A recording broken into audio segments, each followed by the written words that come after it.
இதை மட்டும் நீங்க மனசுல நினைச்சாவே நீங்க எப்பேற்பட்ட ஒரு வாழ்க்கைய வாழணும்னு முடிவு பண்ணி காத்துக்கிட்டு இருக்கீங்களோ அது இன்னும் சில தினத்தில் நடப்பதற்கு உண்டான ஒரு சூழ்நிலையை அது உருவாக்கும். வாழ்க்கையோட அற்புத சக்தியை நாம் என்று முழு மனதோடு அறிகிறோமோ, முழு மனதோடு நம்புகிறோமோ, அன்று உனது வாழ்க்கை உனது கையில் இருப்பதை நீ உணருவாய். தொடர்ந்து பாவங்கள் செய்து கொண்டிருப்பதால் வரக்கூடிய பிரச்சனைகள் இன்று வரை தீரவே இல்லை. சோ இந்த பாதை சரியில்லை அப்படின்னா அந்த பாதையை மாற்றுவதற்கு நாம் இதுவரைக்கும் யோசிக்கவே இல்லை. உங்க வீட்டுக்கு யாரு வெளிச்சத்தை தரப்போறாங்க அப்படின்றதையும் நீங்க தெரிஞ்சுக்கணும். சோ ஒரு தலைமை பொறுப்புல இருக்கிறவங்க பொறுமையும் நம்பிக்கையும் சகிப்புத்தன்மையும் இருக்க வேண்டும். அது உங்களுக்கு இருந்துச்சுன்னா கடவுள் உங்களுடைய கைகளை ஆசீர்வதிக்கிறார். கடவுளை நம்பினதாலதான் நம்ம சாயப்பாவோட நெருக்கம் அதிகமா இருந்ததாலதான் அவருடைய அன்பும் அவருடைய ஆசீர்வாதமும் கிடைச்சதாலதான் இன்னைக்கு சிஎம் அவர்களுக்கு இவ்வளவு பெரிய ஒரு கிரெடிட் ஸ்கோர். அப்போ அவரை நம்பினாரு, அவர் கைவிடல. நாமளும் அவரை நம்புவோம், அவர் கைவிட மாட்டார். நிச்சயமா ஒரு வெற்றி வாய்ப்பை அவர் வழங்குவார். ஒரு சின்ன பிரார்த்தனை பண்ணிடலாமா? என் அன்பு சாயப்பாவிற்கு நன்றி. சாதனை படைப்பதற்கு நீர் பல வழிகளை ஏற்படுத்தியும் நாங்கள் உங்கள் வழியில் பயணம் செய்யாமல் எங்களுடைய மனசு என்ன சொல்கிறதோ அதில் பயணம் செய்து ஏகப்பட்ட இழப்புகளையும் ஏகப்பட்ட அவமானங்களையும் நாங்கள் வாங்கினோம். வேதனையில் துடித்தோம். உன் முன்னாடி நின்று நாங்கள் பிச்சை கேட்கிறோம். என் தாயுமாக, என் தந்தையுமாக, என் நண்பனுமாக இருந்து என்னை ஆசீர்வாதம் பண்ணுங்கள். இனி நிச்சயமாக நாங்கள் எந்த காரணத்தை கொண்டும் எங்கள் வழியில் நடவாமல் உங்கள் வழியில் நாங்கள் நடந்து அற்புத காட்சியை நாங்கள் பெற வேண்டும். இன்று உறக்கத்தில் எங்களுக்கு நீங்கள் உறுதிப்படுத்துங்கள். இந்த பதிவில் 30 பேரில் நானும் ஒருவனாக உறுதியாக இருக்க வேண்டும் என்று நான் மன்றாடி கேட்டுக்கொள்கிறேன். அன்பேசாய் குடும்பத்தில் இருக்கிற அனைவரும் புனிதமானவர்களாக நீ மாற்றினதற்காக நன்றி. ஒரு நல்ல வழியை நாங்கள் கேட்கிறோம் தாயே, தந்தையே, எங்களுக்கு அந்த வழியை காண்பியுங்கள். நீங்கள் எந்த வழியை கொடுத்தாலும் அதில் இருக்கக்கூடிய கஷ்டத்தை நாங்கள் பொருட்படுத்தாமல் நடந்து உனது பெயரை நாங்கள் காப்பாற்றுவோமாக. எத்தனையோ எங்களுடைய தங்கைகள், அக்காக்கள் குழந்தை பாக்கியம் இல்லாமல் ஒவ்வொரு நாளும் துடியாக துடித்து கொண்டு இருக்கிறார்கள். அவர்களுக்கு குழந்தை பாக்கியத்தை நீங்கள் கொடுங்கள். எல்லோருடைய வீட்டிலும் மன அமைதியும் ஏற்படுத்துங்கள். வறுமையை போக்குங்கள். செல்வத்தை கொடுங்கள். எங்களுக்கு தேவையான செல்வத்தை பெறுவதற்கு எங்களை ஆசீர்வாதம் பண்ணுங்கள். அளவுக்கு அதிகமாக கொடுக்கக்கூடிய செல்வத்தை பிறருக்கு கொடுக்க நல்ல மனதை கொடுங்கள். அன்பிற்கும் சொந்தக்காரரே, இரக்கத்திற்கும் சொந்தக்காரரே, உன்னுடைய தயவினால் நான் வாழ்ந்து கொண்டிருக்கிறேன் என்பதை நீ மறவாதே. என்னையும் என் குடும்பத்தையும் ஆசீர்வாதம் பண்ணுங்கள் தாயே, தந்தையே. நன்றி, நன்றி, நன்றி. ஸோ இந்த 30 பேர் என்ன நடக்க போகுது தெரியுமா? பதிவை முழுசா கேளுங்க. ஒரு பெரிய மிராக்கிள் இந்த மாசத்துக்குள்ள உங்க குடும்பத்துல நடக்க போகுது. நோட் பண்ணிக்கோங்க. இந்த மாசம் 31ஆம் தேதி நைட்டு 12 மணி வரைக்கும் நேரம் இருக்கு. அந்த நேரத்திற்குள் 30 பேருடைய வாழ்க்கையை கடவுள் மாற்றுவார். அவர்கள் எதிர்பார்க்காத ஒரு வாழ்க்கையை அவர் கொடுப்பார். முழு பதிவை கேட்கலாமா? இப்போ முழுசா நம்ம வாழ்க்கைய அவர்கிட்ட கொடுத்துடலாமா? கேளுங்க, உங்களுக்கானது. இது சாயோடைய சத்தியமான வாக்குகள். இந்த வாக்குகளை மனதில் நிறுத்தி முழு மனதுடன் இந்த பதிவை 100% முழுமையாக கேட்பவர்களுக்கே கடவுள் காட்சி அளிப்பார். இன்று இரவு மிகப்பெரிய ஒரு அதிசயத்தை அவர் ஏற்படுத்துவார். சாய்ராம். என் உயிரின் உயிரானவர்களே, ரொம்ப சந்தோஷமா இருக்கு. இந்த 1ஆம் தேதி நாம நினைச்சதை விட ரொம்ப சிறப்பாகவே நம்ம அன்பை சாய் அப்பா கொடுத்திருக்கிறாரு அப்படின்னும் போது, ஏன்னா உங்களுடைய உணவு கொடுக்கும் விதம், நீங்க எந்த ஒரு ரிட்டர்ன்ஸையும் பலனையும் எதிர்பார்க்காமல் நீங்க உணவு வழங்கினீங்க இல்லையா, அதை வச்சுதான் நான் சொல்றேன். ஒவ்வொரு மனுஷனுடைய வாழ்க்கையிலையும் கடவுள் இனி செய்யக்கூடிய அற்புதத்தையும் அதிசயத்தையும் தான் நாம இன்னைக்கு பார்க்க போறோம். அன்பே சாயில நீங்க வந்ததுக்கு அப்புறம் உங்களுடைய அந்த ஸ்பிரிச்சுவாலிட்டி பவர் அதிகரிச்சிருக்கு. உங்களுடைய தேடுதல் நிச்சயமா ஒரு நல்ல ஒரு இடத்தை கொடுக்க போகுது. நீங்க உங்க ஃபேமிலிக்கு ஒரு கலங்கரை விளக்கமா, ஒரு லைட் ஹவுஸ் போல இருக்க போறீங்க.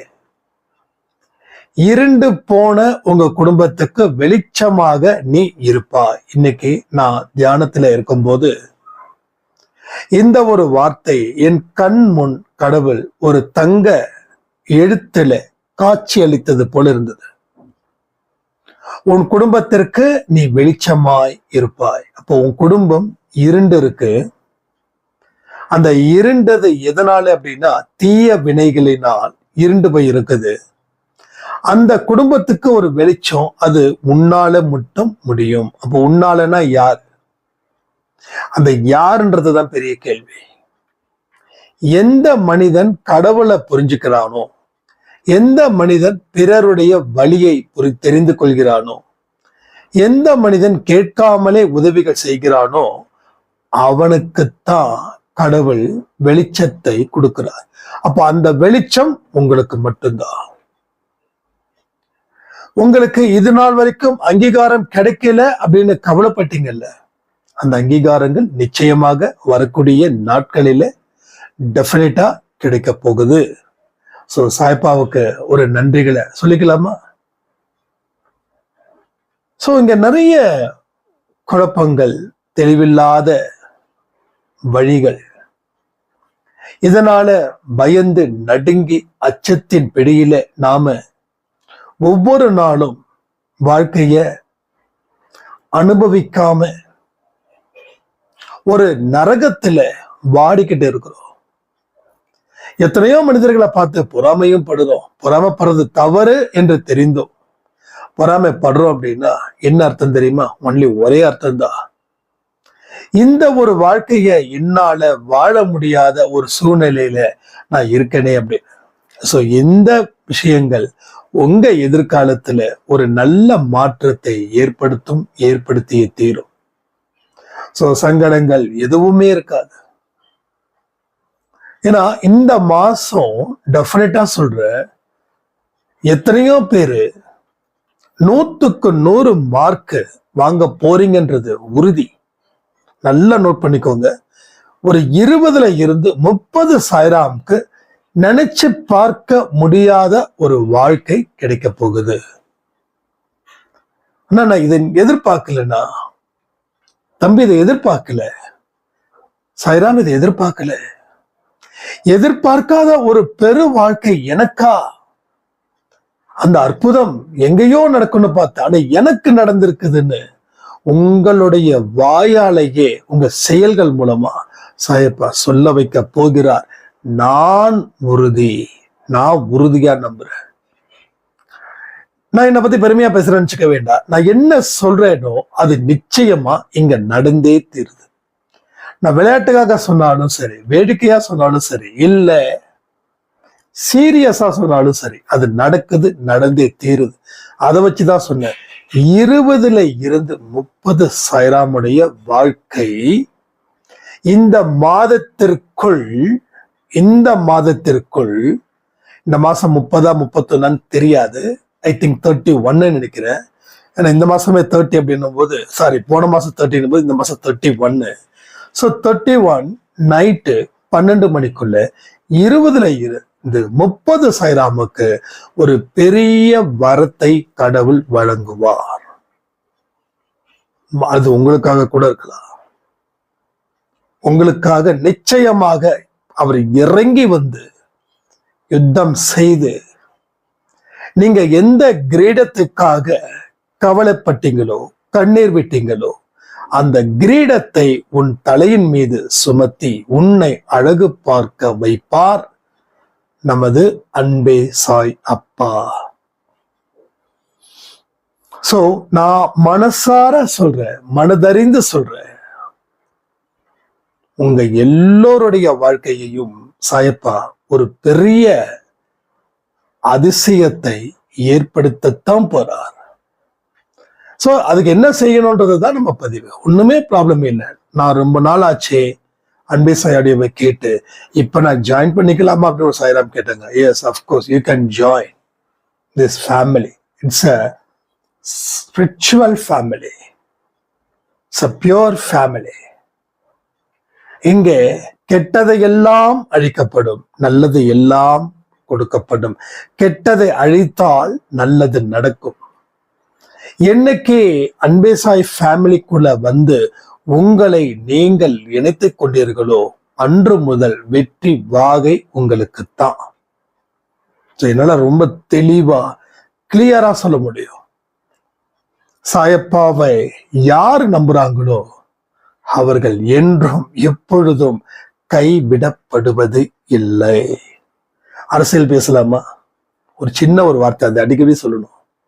இது அரசியல் இல்லை, இருந்தாலும் சாயப்பா கூட தொடர்பு படுத்தினதால நான் சொல்றேன். நான் எல்லாருக்கும் பொதுவானவன். இப்பயும் நான் சொல்றேன், நம்ம சிஎம் அவர் ஷீரடி போயிருக்காரு. எப்போ? எலெக்ஷன் ரிசல்ட்டுக்கு முன்னாடி. தான் சிஎம் ஆனது போல நினைத்து கொண்டு அங்க போனாரா இல்லையா? சோ நிறைய கனெக்ட் ஆச்சு. யாரோ ஒருத்தவங்க அவருக்கு நம்ம சாயப்பா சிலை கொடுத்தாங்க, அதை அவர் பார்த்து எடுத்து காட்டினாரு. சோ அந்த இடத்துல இருந்தே இந்த அதிசயமும் இந்த ஆச்சரியமும் இருக்குது. யாராவது எதிர்பார்த்தோமா? ஓப்பன் டாக் சொல்றேன், யாராவது எதிர்பார்த்தோமா அவர் சிஎம் ஆவாருன்னு? ப்ராமிஸா நான் சொல்றேன், நான் எதிர்பார்க்கவே இல்லை. நான் மேக்சிமம் என்னோட பிரதர் விஜயோட ஃபேன். அப்போ அவர், ஆனா எனக்கு புதுமையை விரும்புறேன், அதுல எந்த குழப்பமும் இல்லை. கண்டிப்பா ஒரு நியூ ஜெனரேஷன் உருவாகணும், அதுல நான் 100% சப்போர்ட் பண்ணுவேன். எனக்கு சீமான் அவர்களுடைய அந்த ஸ்பீச், அந்த பொலிட்டிக்கல் அந்த ஸ்பீச், அந்த ஹிஸ்டரி, அவர் சொல்லக்கூடிய விதம்லாம் ரொம்ப ஆச்சரியமா இருக்கும். அதெல்லாம் நான் எக்ஸலண்ட். அடுத்ததா நம்ம அண்ணாமலை அவர்கள். ஸோ இவங்களெல்லாம் பார்க்கும்போது இவங்கள யாரோ ஒருத்தங்க வந்தா நல்லா இருக்குமே அப்படின்ற மாதிரி, அதாவது விஜய் வர்றதுக்கு முன்னாடி. பட் அதுக்கப்புறம் இவங்க வந்ததுக்கு அப்புறம் பாத்தீங்கன்னா ஒரு நல்ல ஒரு இது வந்தது. பட் அப்பயுமே நான் நினைச்சேன் ஒரு 10ல இருந்து ஒரு 15, ஸோ டபுள் டிஜிட் வரதே இட்ஸ் வெரி வெரி வெரி ஆச்சரியம். அதுவே ஒரு பெரிய சக்சஸ்ஃபுல் ஃபார்முலா அப்படின்னு.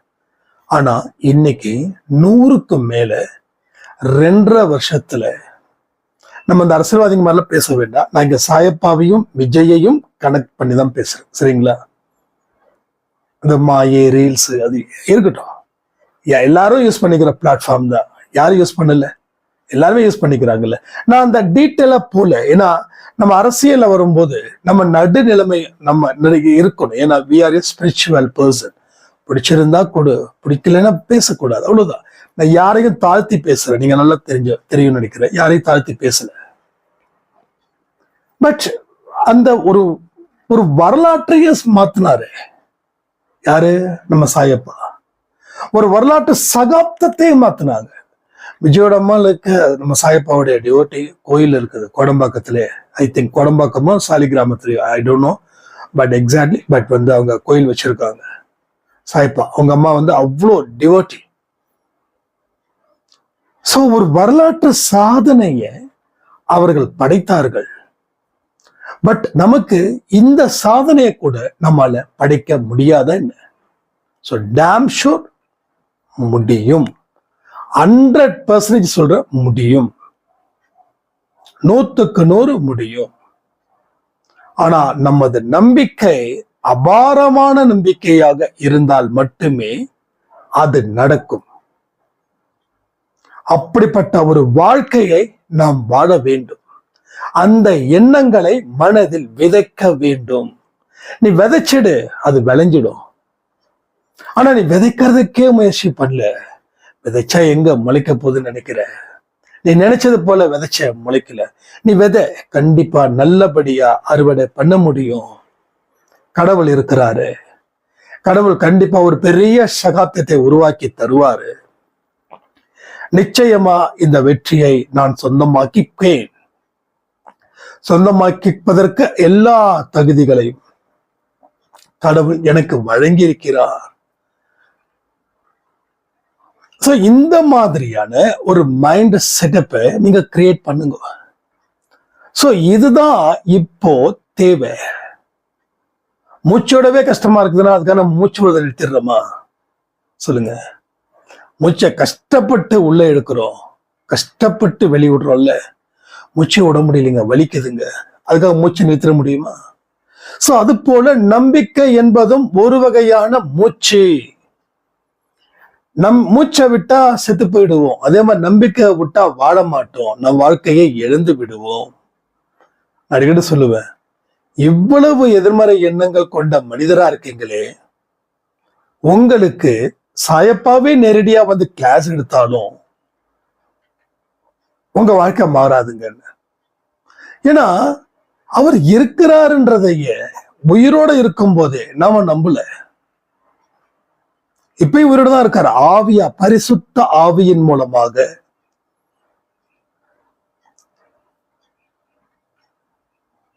இது வெறும் தோல். சாதாரண மனுஷன் நமக்கு இது வெறும் தோல். உடல் தான் அழிவை தருவதை தவிர ஆன்மாவுக்கு அழிவு இல்லை. ஆன்மா வாழ்ந்து கொண்டுதான் இருக்கிறது. எங்கிட்ட கூட கேட்பாங்க, இது மாதிரி எங்க அம்மா இறந்து போயிட்டாங்க, அதனால வந்து காக்காக்கெல்லாம் சாப்பாடுலாம் வைக்கலாமா, இது மூட நம்பிக்கையா, வணங்கலாமா அப்படின்னு. அந்த ஆன்மா உயிரோட தான் இருக்குது. நீங்க உங்க இறந்து போனவர்களுக்கு படைக்கும் போது, காக்காவுக்கு சோறு வைக்கும் போது, அந்த ஆன்மாவுக்கு ஒரு கூடுதல் நன்மைகளும் பலமும் நிச்சயமாக இருக்கின்றது. நம்ம முன்னோர்கள் எல்லாம் முட்டாள்கள் இல்லை. நாம நினைக்கிறோம், நீ அந்த காலத்திலே இருக்கிற, அதுதான் உண்மை. நம்ம நினைக்கிறோம் அறிவாளிகள் எல்லாம் முட்டாளாகவும் முட்டாள்கள் எல்லாம் அறிவாளியாகவும் மாறக்கூடிய தருணம். நீ 30ல எதெல்லாம் முட்டாள்தனம் நினைக்கிறியோ அது 60ல அது அறிவாளித்தனமா நீ கண்டிப்பா யோசிப்ப, திங்க் பண்ணுவ. கோயிலுக்கு போறதே அசிங்கம் நினைக்கக்கூடிய ஏஜ் 20ல இருந்து 30. ஆனா 50க்கு மேல எந்த கோயில் திறந்திருக்குதுன்னு விழுந்து விழுந்து விழுந்து வணங்குறோம். அப்போ ஆரம்பத்துல அது முட்டாள்தனமா நினைக்கிறது எப்படி அறிவாளித்தனமா மாறுச்சு. சோ தெய்வம் என்றும் எப்பொழுதும் இருக்கிறது உன்னிடம். தெய்வத்துக்கும் நமக்கும் இருக்கக்கூடிய பந்தபாசம் எப்போ ஓரறிவிலிருந்து ஆரம்பிச்சதோ, ஓரறிவு, ஈரறிவு, 3, 4, 5, 6 இதெல்லாம் லாஸ்ட். இதுக்கப்புறம் வந்து சொல்றாங்க தேவர்களா இருப்போம், அப்படியா இருப்போம், இப்படியா இருப்போம். ஆனா தேவர்களே நம்மளை பார்த்து புறமப்படுறாங்களா? மனித பிறவியா எடுத்து ஞானத்தை அடைந்து நம்ம ஆன்மாவை சாந்தமடைய வைக்காம செய்து விட்டோமேனு தேவர்கள் நம்மளை பார்த்து, அதாவது என்ன பார்த்து, உங்களை பார்த்து பொறாமப்படுறாங்களா? அவ்வளோ ஒரு எக்ஸலண்ட் இல்ல? என்னையா பிறவி, அருமையான பிறவி, அற்புதமான பிறவி. அதிசயத்தக்க பிறவி. நான் மனித பிறவி, நீங்க மனித பிறவி. நம்மால தியானமும் செய்ய முடியும், நம்மால சிறப்பான ஒரு வாழ்க்கையை வாழ்வதற்கு திட்டமிடவும் செய்ய முடியும், பல பேருக்கு உதவி செய்ய முடியும், பல பேருடைய வாழ்த்துக்களை பெற முடியும், பல உயிரினங்களுக்கு உணவு தர முடியும். ஆனா நாம் என்ன பண்றோம்? மனுஷனுக்கு எதிரா, சில உயிரினத்துக்கு எதிரா இருக்கிறோம். நான் தான் சொல்றேன், ஒரு ரீல்ஸ் ஒருத்தன் போனா, சின்ன பையன்தான், ஒரு நாய் உட்காந்து சாப்பிட்டுட்டு இருக்குது, இல்ல நாய் அந்த அந்த குட்டிங்களுக்கு பால் கொடுத்துட்டு இருக்குது, அதை எட்டி உதைக்கிறான், அது கத்திக்கிட்டு ஓடுது. ஆனா நான் கூட நினைச்சேங்க, 6வதுக்கு அப்புறம் பிறவியே இல்லை அப்படின்னு. அதையும் கடவுள் வார்த்தைகளை சச்சரத்துல சொல்லிட்டாரு. 6வது அறிவை தாண்டி உனக்கு மனித பிறவியே இல்லை, அது தாண்டி நீ 5 அறிவுகளும் போவல, 5 அறிவுக்கும் போவ. ப்ரொமோஷன் எப்படியோ அதே போல டீப் ப்ரொமோஷனும் இங்க இருக்குது. உன்னோட பிறவியே நீ சரியா பயன்படுத்திக்கல, பிறருக்கு பல இடத்திலையும் துன்பத்தை நீ விதைத்தால், நீ அடுத்த பிறவியில் பாம்பாக, ஒரு பயமுறுத்தும் உயிரினமாக நீ பிறவி எடுப்பாய். பாம்பை பார்த்து எத்தனை பேர் தீபார்த்தனம் காட்டுறோம்? எத்தனை பேர் பாம்பு அடிக்கிறோம்? ஒரு மான் அடிக்கிறோமா? மானை பார்த்து ரசிக்கிறோம். புலியை பார்த்து பயப்படுறோம். ஆனா பாம்பை பார்த்து அடிச்சு தள்ளுறோம். தேலை பார்த்து விட்டுறோமா? சோ சில உயிரினத்தை பார்த்தா கொல்லணும்னு தோணும். நான் சொல்றது 5 அறிவு கொண்ட உயிரினத்தை சொல்றேன். சோ அந்த மாதிரியான பிறவிகளை நீ எடுப்பாய். எப்போ? இந்த மனித பிறவிய நீ சரியா பயன்படுத்திக்காம பிறருக்கு நீ கேவலமாகவும் அவர்களுக்கு மன காயத்தையும் ஏற்படுத்தினால், நீ அடுத்த ஜென்மம் கொடிய விலங்குகளாய் பிறப்பாய். மனிதர்களால் வெறுக்கப்படுவாய். மனிதர்கள் உன்னை பார்த்தால் தாக்குவார்கள். நான் நினைச்சேன் 6க்கு மேல அவ்வளவுதாங்க அப்படின்னா, இல்ல இருக்கு, மறுபடியும் 5க்கு வரலாம். அப்போ யோசிச்சு பார்க்கணும், என் வாழ்க்கையை நான் எப்படி திட்டமிடுறனோ அதே போல என்னுடைய வரக்கூடிய ஜென்மத்தையும் நான் திட்டமிட வேண்டும். அந்த வாய்ப்பு யாருக்கு கடவுள் கொடுத்திருக்காரு? நமக்கு கொடுத்திருக்கிறாரு. சோ உன்னால் முடியும், முன்னால் முடியும் தோழான்ற மாதிரி பாட்டு தான்.